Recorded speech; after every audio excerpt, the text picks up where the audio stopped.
आपल्यासोबत आहे आरोग्यम क्लिनिकचे डॉक्टर प्रतीक बराई सर आम्ही तुमच्याकडनं जाणून घेऊन नेमके हे जे कोरोनाचे विळखा तो वाढलेला आहे, लोकांमध्ये दहशत आहे, लोक ओपीडी यायला टाळत आहे, अनेक त्यांना विकार वाढलेले आहेत, ते एक धास्ती निर्माण झालेली आहे. अशा तुमचं काय आकलन आहे, काय तुमचे अनालिसिस आहे त्याबद्दल सांगा. नक्कीच कोरोना ही महामारी थोडी बिकट गोष्ट आहे, नॉर्मलपेक्षा थोडी अलग आहे. संसर्गजन्य रोग याची संसर्ग होण्याची क्षमता जास्त असल्यामुळे थोडं चिंताबाधित आहे. अनावश्यक गोष्टींसाठी डॉक्टरांकडे जाणे सुद्धा टाळायला हवे मी असंच म्हणेल, कारण की डॉक्टरांकडे सगळे साधे लोक येत नाही, इन्फेक्शन असलेले लोक येण्याची क्षमता जास्त असते. पण आवश्यक गोष्टींसाठी डॉक्टरांकडे जाणे पण तेवढंच महत्त्वाचे आहे. बीपी शुगरचे पेशंट सहसा माझ्या अनुभवामध्ये जे फॉलोअपला यायचे ते अतिशय कमी व्हायला लागलेले आहेत आणि धास्तीमुळे त्यांना नॉर्मल शुगर आणि बीपी सुद्धा त्यांचा शूटअप झालेला आहे घरी राहून राहून किंवा मॉनिटरिंग प्रॉपर नसल्यामुळे. तर मी सगळ्यांना हेच म्हणेल, नक्की कोरोनाला आपल्याला फाईट करायचं आहे, पण आपली काळजी घेऊन व्यवस्थित सगळ्या गोष्टी सॅनिटाईज करू. मॅक्झिमम हॉस्पिटल्स आणि डॉक्टर्स आहेत त्यांचं सगळं सॅनिटायझेशन आणि या सगळ्या गोष्टी रूल फॉलो केलेल्या जातात. लोकांनी सुद्धा मास्क प्रॉपर लावणे. नुसतं मी पाहिलेले आहेत भरपूर लोक मास्क नाकाखाली असतं पण चेअर सॅनिटाईज करतात, हात वारंवार मास्कला किंवा नाकाला लागतो. तर महत्त्वाच्या या गोष्टी आहेत ज्या गोष्टी लोकांनी फॉलो करायला पाहिजे. माहिती तर सगळ्यांनाच आहे सगळ्या गोष्टी कशा फॉलो करायच्या. कोरोना क्रायसिस बघता आपण असं बघतो ज्यांना क्रोनिक डिझीज आहे, बरोबर सर, असे लोक बहुत लवकर बळी पडतात. बरोबर सर. विशेषतः असे लोक जे कोरोनातून मुक्त झालेले आहेत, राईट, त्यांच्यात आपण बघतो की आपण फायब्रोसिसच्या विळखा पण पुष्कळ वाढत आहे. अशा लोकांमध्ये धास्ती आलेले, ब्लॉकेजेस वाढत आहे, म्युकोमायसिसचे प्रॉब्लेम वाढते स्टेरॉइड जास्त घेतल्यानंतर.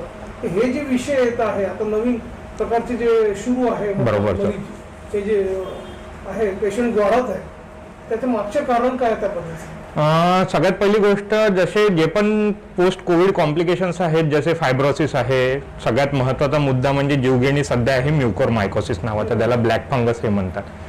तर फायब्रोसिस सहसा लंगमध्ये, जसं सोपं समजण्यासाठी उदाहरण मी देतो बलूनचं, फुग्याची क्षमता असते पूर्णपणे इलॅस्टिसिटीने फुगावं आणि बंद व्हावं. तर लंगचं पण तेच कॅपॅसिटी असतं पूर्णपणे इन्फ्लेट व्हावं आणि डिफ्लेट व्हावं. पण जेव्हा कुठल्या भागाचा निमोनिया होऊन जातो त्यानंतर तेवढा पोर्शन डॅमेज होऊन जातो. जसं आपल्याला चमडीला मार लागला तर ती हळू नॉर्मल होण्यासाठी कधी कधी खट्टी पकडते, त्यानंतर अलिवेत जळलं असेल किंवा दुसरा जास्त डॅमेज असेल तर परमनंट डॅमेज स्किनला होतो.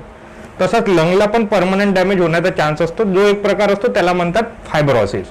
तर फायब्रोसिसमध्ये त्याची इलॅस्टिसिटी जी असते ती वापस येण्यापेक्षा ती परमनंट डॅमेज होऊन जाते. तर नॉर्मली लंग जे पूर्णपणे फुगायला पाहिजे आणि हवा अंदर घेऊन कॅपॅसिटी व्हायला पाहिजे ती कमी होऊन जाते. तर ही एक फायब्रोसिसची संभावना असते जी कोविड काय कुठल्या पण निमोनियामध्ये होण्याचे चान्सेस असतात. तर याला प्रिव्हेंट करण्यासाठी प्रॉपर वेळेला आपण ते तसे कोविड नंतर फॉलोअपचे पेशंटनी फॉलोअप ठेवायला पाहिजे. फिजिओथेरपी असतात. सगळ्यात इम्पॉर्टंट मी यावर स्ट्रेस करेल ती आहे पोस्ट कोविड फिजिओथेरपी, जी लोकांमध्ये तेवढी जागरूकता नाही आहे. कोविडमधनं डिस्चार्ज झाला, निमोनिया बरा झाला की लोक निश्चिंत राहतात. ऑब्वियस त्याचा मेंटल स्ट्रेस आणि हॉस्पिटलमध्ये राहिल्याची ती स्ट्रेस असतो ज्यामुळे ते फॉलोअपला विलिंग नाही राहत. पण पोस्ट कोविड डिस्चार्ज झाला की पूर्णपणे बरं झालं असं लोकांनी समजू नये. आपल्या बारकाव्यांकडे लक्ष ठेवावे. फिजिओथेरपी जे लंगचे एक्झरसाइजेस असतात ज्यामध्ये आपण ती इन्फ्लेशन कॅपॅसिटी जी गेलेली आहे ती परत त्या डॅमेज पोर्शनला वापस आणण्यासाठी प्रयत्न करतो. आणि सोबत काही औषधी डॉक्टरांच्या सल्ल्याने, या दोन्ही गोष्टींनी फायब्रोसिसचं प्रमाण अतिशय कमी करता येतं, कदाचित प्रिव्हेंट पण करू शकतो. दुसरी सगळ्यात डेंजरस गोष्ट आहे ती म्हणजे म्युकोरमायकोसिस, ब्लॅक फंगस. फंगल इन्फेक्शन हे नॉर्मल पर्सनला होत नाही. ते तेव्हाच होतं जेव्हा प्रतिकार शक्ती खूप कमी झालेली असेल, ॲडिशनल शुगर खूप वाढलेली असेल, किंवा मग काही गोष्टींमुळे हायजीन, ओरल हायजीन कमी झाली असेल.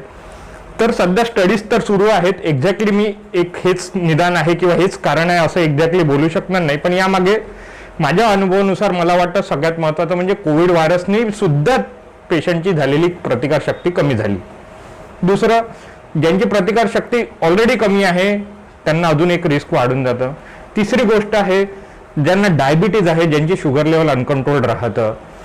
चौथी महत्त्वाची गोष्ट मला वाटतं की स्टिरॉइड हा सगळ्यात मेनलाईन ड्रग मानला जातो आहे कोविड ट्रीटमेंटमुळे. पण ज्या पेशंटला खूप जास्त निमोनिया असतं त्यांची सिव्हिरिटीनुसार आपल्याला स्टिरॉइड देणे पण आवश्यक असतं डॉक्टरला.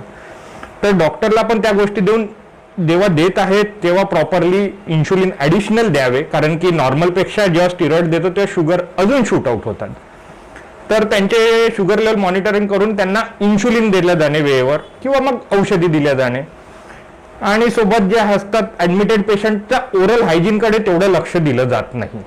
पेशंटनी स्वतः सुद्धा ऑक्सिजन मास्क आणि बायपॅप मशीन जे असतात ते वेळोवेळी काढून बिटाडीन गार्गल्स, तोंडाची क्षमता व्यवस्थित ठेवणे, हायजीन व्यवस्थित ठेवणे, या खूप छोट्या छोट्या आहेत गोष्टी, पण त्या खूप आवश्यक आहेत. आणि डिस्चार्ज नंतर व्यवस्थित काही पण प्रॉब्लेम असेल तर ENT एक्सपर्ट स्पेशालिस्टशी कन्सल्ट करावा, ऑप्थॅल्मॉलॉजिस्टशी कन्सल्ट करावा, किंवा तुमच्या ज्या डॉक्टरांची ट्रीटमेंट सुरू आहे त्यांच्याशी कन्सल्ट करावा, छोट्या मोठ्या गोष्टींचा त्रास झाला तरी.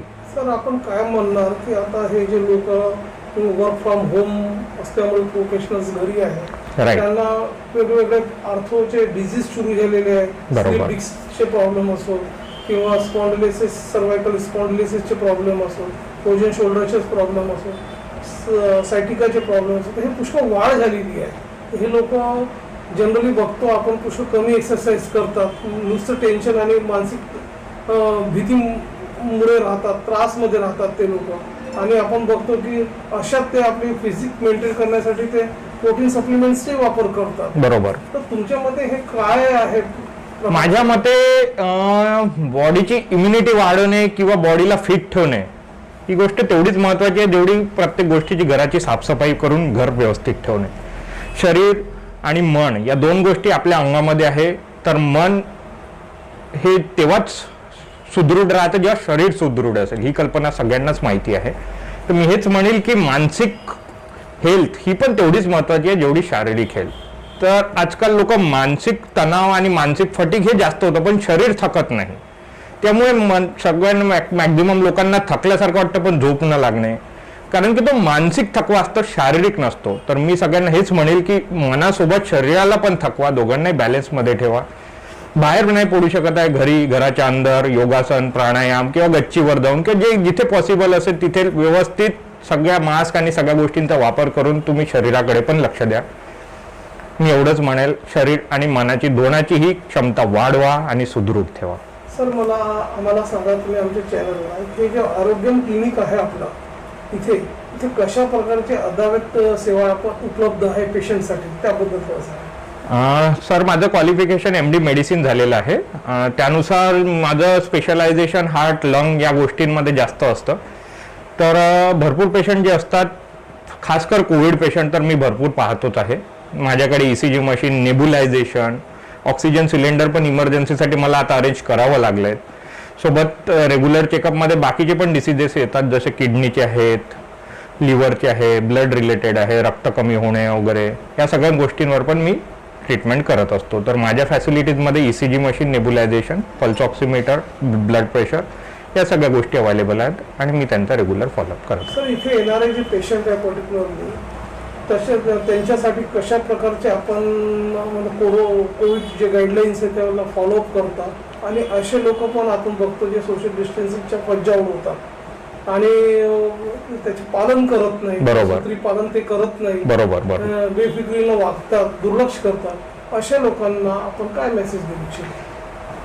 मी सगळ्यांना हेच म्हणेल की नाही, मला काही होणार नाही, मी स्ट्रॉंग आहे, मी इम्युनिटी बूस्टर आहे, मी घेतो आहे 2 महिन्यापासून, किंवा मी जिम करतो आहे, माझी पर्सनॅलिटी आहे, असे जे पण विचार करत असतील लोक, मी हेच सांगेल की कोरोना काय, दुसरे कुठले पण प्रकार डिसीजेस, हे काही जे संसर्गजन्य रोग आहे ते आपल्यामुळे दुसऱ्यांना होऊ शकतात. जसं सगळ्यात महत्त्वाचा जो आधी कारण होता तो म्हणजे TB.